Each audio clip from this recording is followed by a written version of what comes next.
नमस्कार, मैं हूं रामकृष्ण शुक्ला और आप देख रहे हैं मेरे साथ ए न्यूज टुडे। बुलेटिन की शुरुआत इस वक्त खास सुर्खियों के साथ। वेस्ट बंगाल के हुगली जिले में रेलवे स्टेशन पर पथराव, बीजेपी नेता शुभेंदु अधिकारी ने हिंसा को लेकर ममता सरकार पर कसा तंज। रामनवमी से शुरू हुई हुगली हिंसा पर सीएम ममता बनर्जी का बड़ा ऐलान, हिंसा करने वालों की संपत्ति जब्त कर गरीबों में बांटी जाएगी रकम। योगी सरकार में परिवहन मंत्री दया शंकर सिंह और स्वाति सिंह अब हुए जुदा, फैमिली कोर्ट में दोनों का तलाक हुआ मंजूर। यूपी विधान परिषद की खाली सीटों पर बीजेपी कोटे से 6 एमएलसी मनोनीत, सीएम योगी ने दी शुभकामनाएं। बरेली में प्यार बना दुश्मन, प्रेमी की बात न मानने पर प्रेमिका पर जानलेवा हमला, गंभीर हालत में इलाज जारी। और जिस अफसर ने अखिलेश सरकार को दिन में तारे दिखा दिए थे, उसे बांदा में डीएम क्यों बनाया गया? बुलेटिन की आखिर में दिखाएंगे स्पेशल रिपोर्ट। और अब खबरें विस्तार से। उत्तर प्रदेश विधान परिषद में मनोनीत कोटे की 6 सीटें लंबे समय से खाली चल रही थी। अब बीजेपी कोटे से इन सीटों पर 6 नेताओं को एमएलसी बनाया गया है। इस लिस्ट में नृपेंद्र मिश्रा के बेटे समेत 6 लोगों का नाम शामिल है। विधान परिषद में मनोनीत कोटे के 3 पद 29 अप्रैल 2022 और 3 पद 27 मई 2022 से खाली हैं। राज्यपाल आनंदीबेन पटेल ने इन 6 नए सदस्यों की नियुक्ति का प्रस्ताव सोमवार को मंजूर कर लिया है। राज्यपाल द्वारा मनोनीत किए गए विधान परिषद के सदस्यों में अलीगढ़ मुस्लिम यूनिवर्सिटी के कुलपति प्रोफेसर तारिक मंसूर, पूर्व कैबिनेट सचिव नृपेंद्र मिश्रा के बेटे साकेत मिश्रा, रजनीकांत माहेश्वरी, लालजी निर्मल, राम सूरत राजभर और हंसराज विश्वकर्मा का नाम शामिल है। यूपी की बीजेपी सरकार ने उत्तर प्रदेश विधान परिषद में राज्यपाल द्वारा मनोनीत किए जाने वाले सदस्यों के लिए 6 नाम प्रस्तावित किए थे, जिनके नाम पर अब मुहर लग गई है। इन नामों के जरिए बीजेपी ने जातीय संतुलन साधने की भी कोशिश की है और इसके साथ ही मुस्लिम विरोधी छवि को भी दूर करने का प्रयास किया गया है। यूपी सरकार में परिवहन मंत्री दया शंकर सिंह और पूर्व मंत्री स्वाति सिंह की राहें अब अलग अलग हो गई हैं। दया शंकर और स्वाति का तलाक हो गया है। कोर्ट ने दोनों के तलाक पर मुहर लगा दी है। 22 साल पहले जिस रिश्ते की शुरुआत प्रेम की बुनियाद पर हुई थी, उसका अंत हो गया है। फैमिली कोर्ट लखनऊ के अपर प्रधान न्यायाधीश देवेंद्र नाथ सिंह ने 28 मार्च को 18 मई 2001 को हुए दोनों के विवाह को खत्म मानते हुए निर्णय लिया है। हालांकि पिछले कई सालों से दया शंकर और स्वाति अलग अलग रह रहे थे। तो बरेली से इस वक्त की बड़ी खबर आपको बता रहे हैं। प्रेमी के साथ जाने से इनकार करने पर प्रेमिका पर जानलेवा हमला किया गया है। प्रेमी ने प्रेमिका के चेहरे पर चाकू से हमला कर दिया है। प्रेमिका गंभीर रूप से घायल हो गई है। इलाज के लिए उसे परिजनों ने जिला अस्पताल में भर्ती कराया है। घटना के बाद स्थानीय लोगों ने आरोपी समीम को दबोच लिया है। बारादरी थाने इलाके की ये पूरी घटना है। शानू, बारादरी थाना इलाका और प्रेमी ने अपनी प्रेमिका पर जानलेवा हमला। क्या कुछ खबर सामने निकल कर आ रही, वजह सामने निकल कर आ रही है शानू? देखिए, ये पूरी जो महिला युवती है वो शेरगढ़ थाना क्षेत्र की रहने वाली है। करीब कुछ समय पहले इसका जो है एक अपने भाई के दोस्त से जो है इसका अफेयर चल रहा था और काफी लंबे समय से इसका अफेयर चल रहा था। और उसके बाद जो है तो जो उसका प्रेमी था वो कहीं ना कहीं इसको अपने साथ जबरन कहीं ले जाना चाहता था और एक बार वो दिल्ली के लिए लेकर के भी गया था। उसके बाद जो है ये वापस किसी न किसी तरह भाग गई थी और उसके बाद जो है अब ये अपने बारादरी थाना क्षेत्र में अपने रिश्तेदार के यहाँ रुकी हुई थी परिजनों के साथ। तो वहाँ पर वो युवक आता है और इसके साथ बदतमीजी करके ले जाने की कोशिश करता है, लेकिन वो इस चीज में अपने नाकामयाब होता है और जो है उसके जो प्रेमिका है उस पर चाकुओं से हमला कर देता है, जिससे वो गंभीर रूप से घायल होती है। और वहीं पर ही जो आस पड़ोस के लोग होते हैं उसने जो है प्रेमी जो युवक था उसको कहीं ना कहीं पकड़ लिया था और उसके बाद पुलिस को सौंप दिया। फिलहाल पुलिस मामले की जांच में जुटी है और जो युवती है उसको जो जिला अस्पताल में मेडिकल चल रहा है और उसका गंभीर रूप से जिस तरीके से उसको चोटें आई हैं चेहरे पर, उसको इसका इलाज की प्रक्रिया जारी है। जी ठीक है, शुक्रिया शानू। सिंचाई विभाग में तैनात कर्मचारी ने महिला की आबरू को तबाह करने की कोशिश की है। पीड़ित महिला का आरोप है कि नशीला पदार्थ पिलाकर उसका यौन शोषण किया गया है। विरोध करने पर महिला के अश्लील फोटोज और वीडियो वायरल करने की धमकी दे रहा है आरोपी युवक। पीड़ित महिला के विरोध के बावजूद जो है वो अभी भी महिला के साथ यौन शोषण करता है। पीड़ित महिला का कहना है कि विरोध के बाद उसने आर्य समाज में उसके साथ शादी की थी। सिंचाई विभाग में तैनात है फिलहाल ये कर्मचारी, जो कि पुलिस की वर्दी में फोटो खिंचवाकर अपनी धमक बनाता है, धौंस जमाता आता रहा है। पीड़ित महिला ने एडिशनल सीपीओ और महिला आयोग से इस पूरे मामले की शिकायत की है। जिला एटा की रहने वाली है पीड़ित महिला। बरेली का एक शख्स इन दिनों बरेली पुलिस को खुलेआम चुनौती दे रहा है। इब्राहिम हथियारों के साथ बड़ी शान से तस्वीरें खिंचवाकर सोशल मीडिया पर अपलोड करता है और इलाके में दहशत फैलाने के लिए हवाई फायर तक कर देता है। आपराधिक प्रवृत्ति के चलते पूर्व में कई बार वो जेल जा चुका है। थाना किला अंतर्गत मुलुकपुर इलाके का शीटर अमान इब्राहिम वही शख्स है जिस पर माफिया अतीक अहमद के भाई अशरफ को जेल में मदद पहुंचाने का आरोप लग चुका है। अयोध्या के रहने वाले ऋषि सिंह ने इंडियन आइडल सीजन 13 में जीत हासिल कर अयोध्या सहित पूरे प्रदेश को गौरवान्वित किया है। विजेता के रूप में उन्हें 25 लाख रुपए और एक ट्रॉफी दी गई है। ऋषि की जीत से रामनगरी अयोध्या में उत्साह का माहौल है। ऋषि ने फाइनल मुकाबले से 11 रोज पहले अयोध्या में हनुमानगढ़ी और रामलला के दर्शन किए थे। उनकी जीत पर समर्थकों ने जश्न मनाया। इस दौरान अयोध्या शहर के खवासपुरा स्थित ऋषि सिंह के आवास के पास पड़ोसियों ने पटाखे फोड़े हैं और खुशियां जाहिर की हैं। बहुत अच्छा महसूस कर रहे हैं। हम सारे लोग इतने ज़्यादा उत्साहित हैं जिसके उत्साह के मतलब हम लोगों के पास शब्द नहीं है। उत्साह इतना है कि हमारे घर का बच्चा और इस मुकाम को हासिल किया है और उसको हम लोगों की तरफ से तहे दिल से बहुत बहुत बधाई।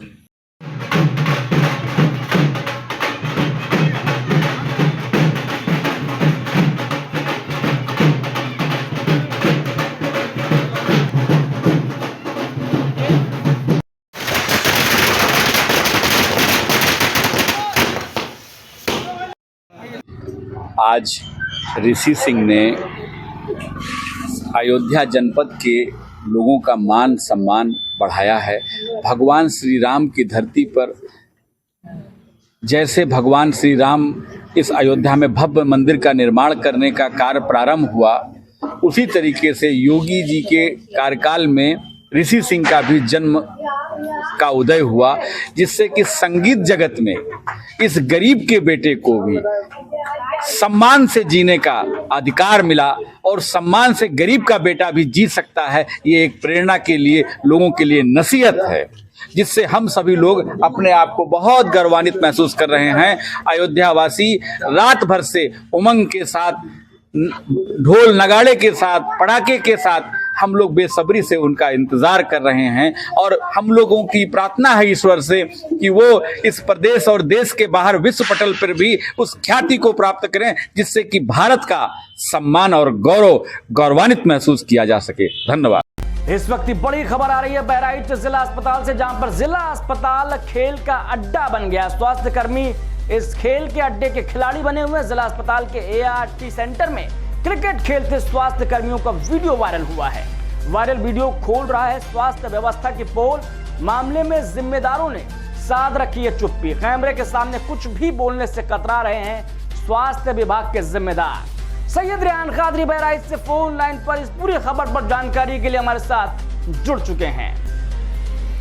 तो रेहान, जिला अस्पताल का ART सेंटर जो क्रिकेट खेल का अड्डा बन चुका है और स्वास्थ्य कर्मी इस अड्डे के खिलाड़ी जो सेंटर इलाज के लिए जाना जाता है, वहां पर इस तरीके का खेल, संवेदनहीनता और गैर जिम्मेदाराना ये हरकत क्या कुछ दर्शा रही है? रेहान जी बिल्कुल बता दूं कि बहराइच के मेडिकल कॉलेज का मामला है, जहाँ पे ART सेंटर के बाहर जो स्वास्थ्य कर्मी हैं वहाँ के जिला अस्पताल के, वो क्रिकेट खेलते उनका वीडियो वायरल हुआ है। हालांकि इस मामले में अभी तक प्रशासन कुछ भी बोलने को तैयार नहीं है, लेकिन साफ तौर पर ये देखा जा सकता है ये जो महिला वार्ड का जो ART सेंटर है उसके बाहर जिला अस्पताल के ही कर्मचारी प्लेग्राउंड बना करके अंदर क्रिकेट खेल रहे हैं। और ऐसे में तब जब इस वक्त मरीजों को देखने का समय होता है। जी ये वीडियो कितने दिन पुराना है और जिम्मेदार इस पूरे मामले पर क्या कुछ कह रहे हैं, ऑन कैमरा या फिर ऑफ कैमरा, क्या आपकी बात हुई क्या?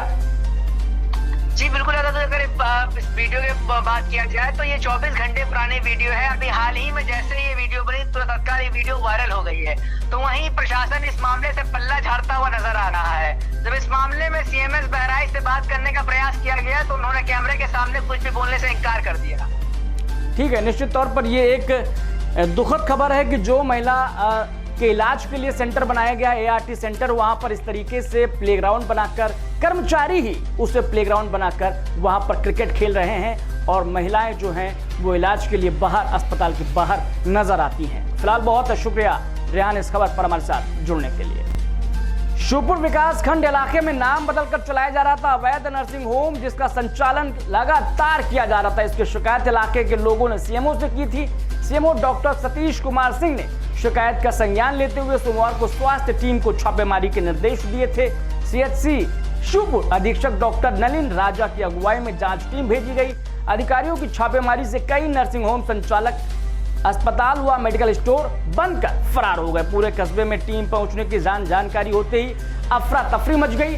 सीएचसी शिवपुर अधीक्षक डॉक्टर नलिन राजा ने बताया कि जांच के दौरान लखनऊ हेल्थ केयर सेंटर के नाम से संचालित नर्सिंग होम का रजिस्ट्रेशन नहीं मिला। मौके पर संचालक शोभाराम वर्मा मिले, उनको हिदायत देते हुए अस्पताल को सीज कर दिया गया है। रिपोर्ट सीएमओ को भेजी जा रही है। फिलहाल निर्देशानुसार विधिक कार्रवाई किए जाने की बात कही जा रही है। उन्नाव के सफीपुर में लोक निर्माण विभाग का नया कारनामा सामने आया है। 1 महीने पहले जिस मार्ग को बनाया गया था उसे दोबारा से ठेकेदार ने खुदवा दिया है। मामला पावा दमगढ़ी मार्ग का है। इस मार्ग पर डामर कार्य 1 महीने पहले ही हुआ था, जिसे 1 अप्रैल को दोबारा खोद डाला गया है। सवाल ये उठता है कि अगर सड़क का चौड़ीकरण होना था तो 1 महीने पहले उसका डामर कार्य क्यों कराया गया। इस तरीके से सरकारी धन का बंदरबांट किया जा रहा है। विभागीय अधिकारी मूक दर्शक बने हुए। इस संबंध में सामाजिक कार्यकर्ता उपेंद्र त्रिपाठी ने उच्च अधिकारियों को शिकायती पत्र भेजा है और जांच कराने की मांग इस पूरे प्रकरण में की गई है। एक वक्त जो आईएएस अफसर अखिलेश यादव की सबसे बड़ी मुसीबत बन गई थी, जिसने तत्कालीन अखिलेश सरकार में पल रहे माफिया पर लगाम लगाई और इनाम के तौर पर सस्पेंशन लेटर हासिल कर रातों रात देश भर में लोगों के रोल मॉडल बन गई, वही आईएएस दुर्गा शक्ति नागपाल अब बांदा की डीएम बन चुकी हैं और जिम्मेदारी उन्हीं खनन माफिया पर लगाम लगाने की, जो कभी अखिलेश की आंखों का तारा बने हुए थे। देखिए ये स्पेशल रिपोर्ट। जिस आईएएस ने अखिलेश को दिन में तारे दिखा दिए थे, उसे योगी आदित्यनाथ सरकार ने सिर आंखों पर बिठा लिया है। जिस आईएएस ने सपा सरकार को ललकारा था, वो डीएम बनकर आ गई है। जो महिला अफसर अखिलेश सरकार की सबसे बड़ी मुसीबत बन गई थी और जिस अफसर को खनन माफिया पर कार्रवाई करने पर कभी सस्पेंड किया गया था, उसे योगी ने खनन माफिया के इलाके में लाकर जिले का अधिकारी बना दिया है। 2013 का वो दौर याद आता है जब आईएएस दुर्गा शक्ति नागपाल अचानक सुर्खियों में आ गई। अखिलेश की तत्कालीन सपाई सरकार को सत्ता में आए महज 1.5 साल ही हुआ था कि यूपी की आईएएस अफसर ने खनन माफिया के खिलाफ जो कार्रवाई की, वो पूरे देश में चर्चा का विषय बन गई। दुर्गा की ईमानदारी और माफिया पर किए गए उनके एक्शन से माफिया ही नहीं बल्कि तत्कालीन सरकार भी भयभीत हो गई थी। उधर एक्शन माफिया पर लिया जा रहा था और इधर सांसें अखिलेश की अटक रही थी। एनओसी है पर्यावरण की और तमाम चीजें, वो अगर करें तो वो एक अलग पक्ष है। अवैध कोई करेगा तो उसके खिलाफ कार्रवाई हो और कार्रवाई हुई है, लेकिन कार्रवाई को लेकर के अगर कोई इस तरह का फैसला हो, अब इसके क्या मायने हैं ये आप अच्छी तरह समझ सकते हैं, क्योंकि राक्षसों के लिए नागपाल ने दुर्गा का रूप लिया तो उन्हें इनाम के तौर पर सस्पेंशन ऑर्डर थमाया गया। यकीनन ये किसी ब्यूरोक्रेट के लिए उसके अच्छे काम का सबसे बड़ा इनाम होता है और शायद ईमानदारी की मिसाल भी कि एक अफसर को उसके अच्छे काम का सिला सस्पेंशन के तौर पर मिलता है।